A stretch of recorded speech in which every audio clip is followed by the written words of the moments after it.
Teman-teman semua, konten ini sangat sensitif jika teman-teman berpemikiran pendek dan juga jika teman-teman takut murtad atau bahkan takut meragukan terkait keabsahan agama teman-teman itu sendiri. Oleh karena itu, jika teman-teman merasa terganggu, jangan tonton konten ini, silahkan jauhi. Tapi kalau teman-teman ingin menambah wawasan terkait pemahaman sejarah agama Islam itu sendiri, silahkan teman-teman tonton dan simak sampai habis, karena di sini saya akan membongkar terkait fakta sejarah kelam umat Islam, yang dimana justru dilakukan oleh siapa? Para sahabat Nabi. Sekalipun di KTP saya masih Islam agamanya. Nah, ini saya himpun, saya rangkai daripada suatu buku yang ditulis oleh Farak Faudah, Allah yarham, dengan judul Kebenaran yang Hilang. Dari judul ini, Farak Faudah itu adalah seorang muslim, pemikir Islam dari Mesir. Ya, seorang kritikus. Tapi apa? Bukannya diapresiasi. Justru dihadiahkan kematian oleh para kelompok ekstremis Islam yang didukung oleh fatwa daripada Majelis Ulama Al-Azhar. Yang dimana mereka mengeluarkan fatwa sesat dan keluar daripada Islam untuk Farak Faudah. Oleh karena itu, hati-hati MUI. Fatwa ini sangat banyak akibatnya kepada masyarakat, ya. Sudah banyak terjadi tindakan intimidasi, kekerasan atas dasar fatwa daripada MUI, kelompok Ahmadiyah, Ahmad Musadek, bahkan kelompok Syiah juga mengalami tindakan kekerasan. Karena apa? Fatwa daripada MUI. Kalau memang MUI masih seperti ini, nggak ada cara lain selain kita bubarkan. Kan begitu. Oleh karena itu, kita akan bahas terkait fakta sejarah kebenaran yang hilang dalam perjalanan sejarah agama Islam. Simak sampai habis, mari kita bahas. Rahayu teman-teman semua, merdeka. Teman-teman semua, tentu kita sudah sangat sering mendengar beberapa slogan, jargon yang senantiasa disampaikan terutama belakangan ini oleh FPI, Ikhwanul Muslimin dan Hizbut Tahrir, yang dimana slogannya itu senantiasa menggaung-gaungkan Islam. Jadi begini kurang lebih, Islam adalah solusi, Islam yang mesti Islam, syariat adalah solusi terkait apa? Berbagai kerusakan yang terjadi di masyarakat. Subhanallah. Ini kalau anak-anak SD yang dengar langsung tepuk tangan. Tapi kalau bagi kita, orang-orang yang memiliki akal, yang bisa berpikir dengan cerdas, tentu kan kita bertanyakan, bagaimanalah syariat bisa menjadi solusi? Bagaimana sistematikanya? Lantas bagaimana dia memecahkan solusi tersebut? Apa solusinya daripada syariat itu sendiri? Sedangkan syariat yang kita tahu pun, ya, tidak pernah memberikan solusi akan hal itu. Contoh dalam hal pendidikan, apa solusi yang ditawarkan daripada syariat? Pondok pesantren, mohon maaf, itu adalah program budaya. Apa? Nggak ada kok. Dari hal keuangan, apa yang syariat tawarkan? Nggak ada solusinya. Kemudian, dari pemilihan pemimpin, sistem pemerintahan, apa yang syariat tawarkan? Nggak ada. Yang dimana memang syariat itu bukanlah solusi. Kenapa begitu? Karena syariat itu mengatur hal-hal yang umum. Itu. Adapun hal-hal yang khusus dikembalikan kepada kita sebagai manusia, sebagai khalifah yang diberkahi oleh Allah dengan akalnya untuk mencari mana yang terbaik. Gitu loh. Jadi kalau semata-mata dengan syariat, lalu menggaungkan, menggambarkan, memberikan opium kepada masyarakat, bagaimana imajinasi negara Islam di fase-fase sahabat, fase-fase bani kerajaan, itu adalah opium belaka. Oleh karena itu, jika banyak doktrin seperti ini terjadi, maka masuklah perkataan Karl Marx, agama adalah candu di masyarakat. Karena nggak memberikan solusi, yang ditawarkan hanya hayalan belaka, dogma belaka. Gitu loh. Nah, kemudian teman-teman semua, tentu jika kita berani saja mengkritik agama Islam, sudah banyak stempel yang melekat di antara kita, yaitu liberal, ateis, anti-Islam, murtad, bahkan halal untuk dibunuh. Dan saya juga melihat stempel-stempel itu dikeluarkan oleh masyarakat-masyarakat di Indonesia ketika dalam setiap melihat polemik yang dianggap oleh mereka sesat. Padahal yang sesat adalah mereka, karena mereka nggak tahu dasar hukumnya. Kan gitu aja. Udah sesat, jahil, jahil murakkab. Sangat bodoh. Nah, kemudian dari perkataan tadi terkait syariat adalah solusi, lalu ada yang menyatakan kita kembali kepada syariat yang sebagaimana Khulafaur Rasyidin dan lain sebagainya. Sebenarnya teman-teman semua, banyak fakta sejarah yang disembunyikan, terutama dalam masa kepemimpinan sahabat-sahabat Nabi atau Khulafaur Rasyidin.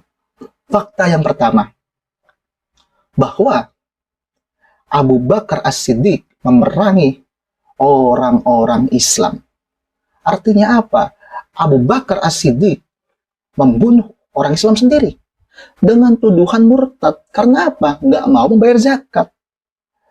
Nah, dalam hal ini ada perdebatan antara Abu Bakar As-Siddiq dengan Umar. Umar mempertanyakan bagaimana bisa engkau akan memerangi mereka sedangkan mereka adalah orang Muslim. Karena dalam hadis dikatakan yang boleh Muslim itu membunuh dalam 3 hal, zina, murtad, dan juga kisos. Lebih dari itu haram. Nah, disinilah Abu Bakar mengambil tindakan, mengambil ijtihad bahwa mereka telah murtad. Padahal teman-teman semua, pada faktanya mereka tidak mau membayar zakat kepada Baitul Mal, tapi tetap melaksanakan kewajiban zakat yang langsung diserahkan kepada masyarakat di sekitar. Hanya itu aja. Tapi apa? Abu Bakar As-Siddiq tetap mengerahkan bala tentaranya untuk mengepung mereka, bahkan membunuh mereka. Sungguh ironi. Itu fakta yang pertama. Sudah kepanasan? Kalau udah kepanasan, iman takut goyah, silahkan tinggalkan. Jangan dilanjutkan. Karena terlalu banyak fakta-faktanya. Fakta yang selanjutnya adalah terkait kepemimpinan Utsman bin Affan. Nah, jadi teman-teman semua perlu diketahui bahwa ketika Utsman bin Affan ini wafat, yang diceritakan dalam Tarikh At-Tabari, bahwa jenazah Utsman bin Affan ini 2 hari tidak bisa dikebumikan karena ditolak oleh umat Islam.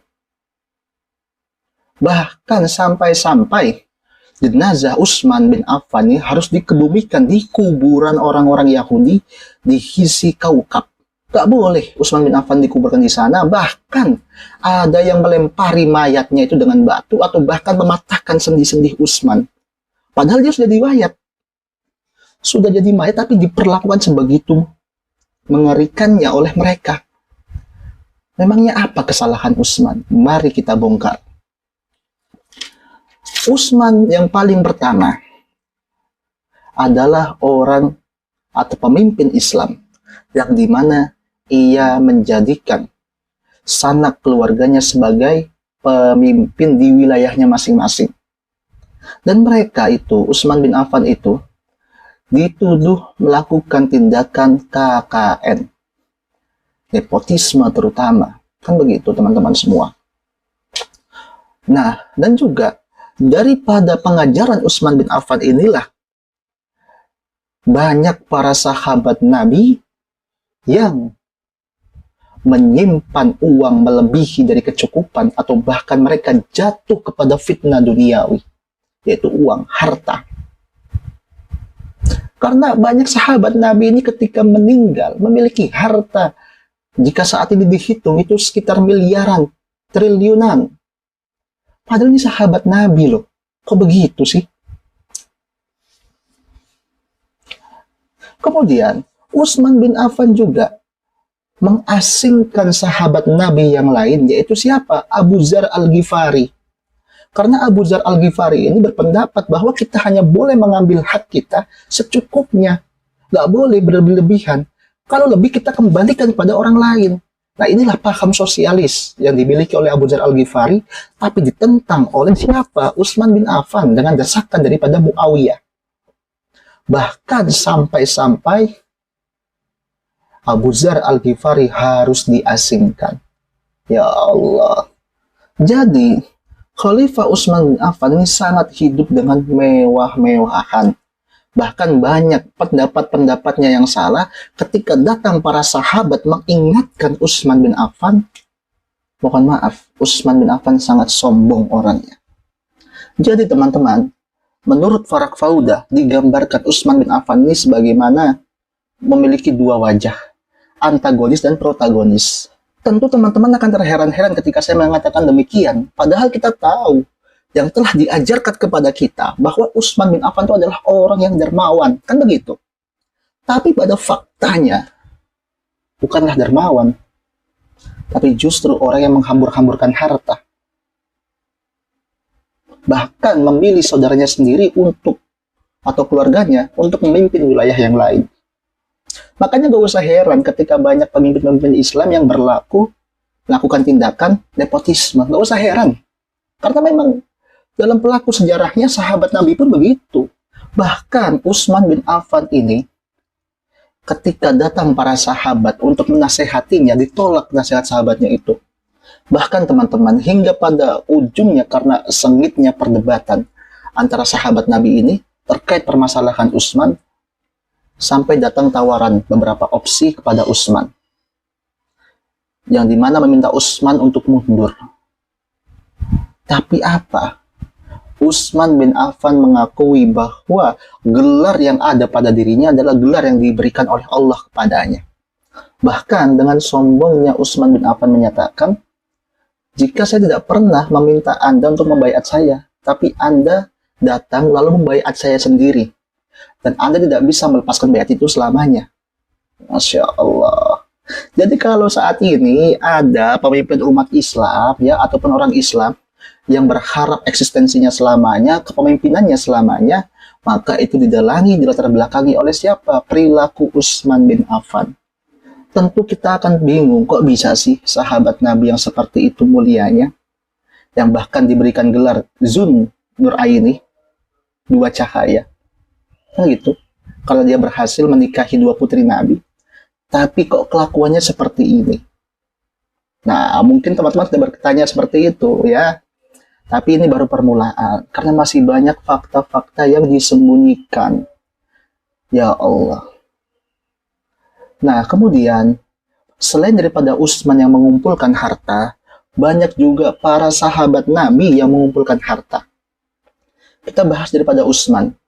Utsman bin Affan ketika wafat, dia itu meninggalkan harta dan juga ontaknya itu, uang dirhamnya 300.500.000 dirham dan 100.000 dinar dan juga 1.000 ontak.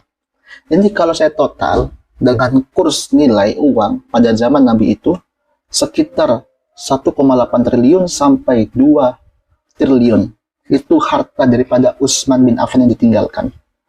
Kemudian Zubair bin Awam, sahabat Nabi juga, meninggalkan harta 51 atau 52 juta dirham, yang dimana kalau kita nominalkan, kita konferensi dalam hal ini, 3,2 triliun. Masya Allah. Kemudian Sa'ad bin Abi Waqqas, dia juga meninggalkan harta yang sangat banyak, sekitar 15 miliar rupiah. Kemudian siapa? Tolha, meninggalkan harta sebesar 30 juta dirham dan 2 juta dirham, atau dengan total senilai 1,9 triliun. Ya Allah ya Karim. Dari sini kita bisa melihat bagaimana pola hidup sahabat Nabi yang jauh daripada sikap warok dan zuhud. Mereka masih suka dengan harta. Yang seharusnya harta itu dibagikan kepada orang yang membutuhkan, sebagaimana yang dilakukan oleh Abu Dzar Al-Ghifari, tapi orang seperti Abu Dzar Al-Ghifari justru dimusuhi. Kan begitu. Nah, inilah yang merubah tatanan Islam dari sebenarnya ajaran sosialis menjadi ajaran kapitalis.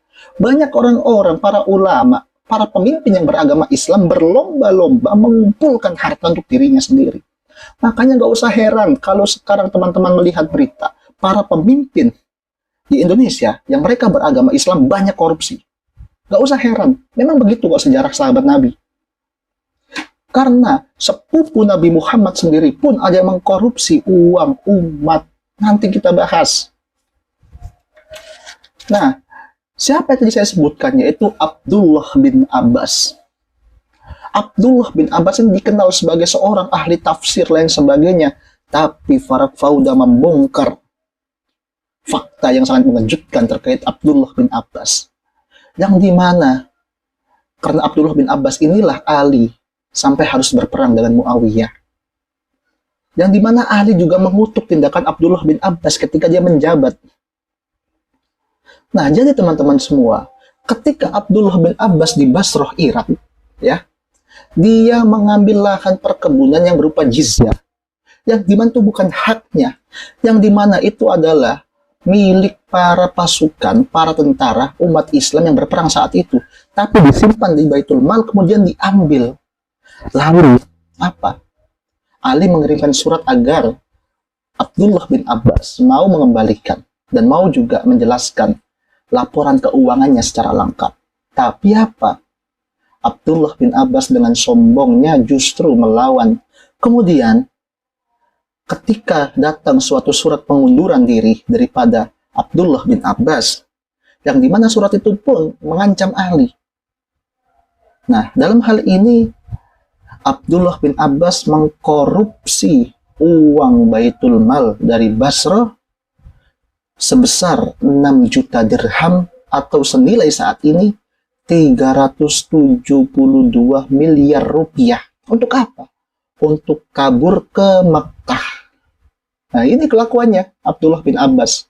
Padahal di satu sisi kita melihat dia sebagai sahabat yang mulia, sahabat ahli tafsir, tapi faktanya kita melihat, ya, nggak semulia itu kok. Uang itu pun digunakan kepada siapa? Kepada Bani Hilal untuk meminta pengawalan ketat agar dia bisa kabur sampai ke Makkah. Dan perlu diketahui teman-teman semua, ketika Abdullah bin Abbas sampai ke Makkah, apa yang dilakukan? Membeli 3 budak. Ya tentunya cantik-cantik lah, nggak mungkin yang jelek-jelek. 3 budak untuk apa? Jadi itu kan yang subur-subur sehingga dia memiliki anak banyak, kan begitu. Itu kelakuan daripada Abdullah bin Abbas yang jarang kita ketahui atau bahkan belum kita ketahui. Ini seorang ahli tafsir Quran pertama kok seperti ini kelakuannya. Tentu fakta-fakta yang saya sampaikan di atas nggak akan teman-teman temukan dalam buku pengajaran manapun. Kan begitu. Kecuali sedikit sekali yang menceritakan, dan ketika kita temukan itu, ya, kita senantiasa dilarang untuk membicarakan hal tersebut karena dianggap mengingkari sahabat Nabi. Perlu saya pertegaskan bahwa kita percaya, mengimani itu nggak ada, terkait mengimani sahabat Nabi itu nggak ada. Kita harus berikan apa hakikat mereka sebagai manusia, yang dimana mereka bisa salah, bisa benar. Itu hakikat mereka, para sahabat Nabi manusia, yang dimana dia bukanlah maksum, tidak dijaga oleh Allah. Kan gitu. Oleh karena itu, yang tadi saya sampaikan adalah bentuk kritikan, bentuk fakta terkait bagaimana saat ini banyaknya kejahatan-kejahatan amoral yang mengatasnamakan Islam. Karena dalam sejarahnya para sahabat Nabi pun juga melakukan demikian. Nepotisme dilakukan oleh Utsman, ya, membunuh orang karena dianggap berbeda dilakukan oleh Abu Bakar. Kemudian korupsi, bahkan hingga membeli 3 budak, bahkan mengancam bugot, dilakukan oleh siapa? Sahabat Nabi, saudara Nabi, yang katanya ahli tafsir, yaitu Abdullah bin Abbas. Sangat ironis teman-teman semua fakta ini. Sehingga gak heran kalau Farak Fauda sampai dibunuh. Karena fakta yang disampaikan terlalu berani, mengguncang, ya, Islam yang telah dirangkai oleh mereka. Karena Islam yang telah kita gunakan saat ini, yang telah kita amalkan saat ini, itu semuanya tercampur oleh siapa? Ulah tangan daripada para pemimpin umat Islam, terutama dari Bani Umayyah dan Bani Abbasiyah. Sekian dari saya. Itulah fakta-fakta yang ada. Semoga dengan fakta tersebut Anda dapat tercerahkan lah terkait fakta kelam sejarah agama Islam. Wallahu muwaffiq ila aqwamit thoriq, fastabiqul khairat. Rahayu untuk kita semua, merdeka.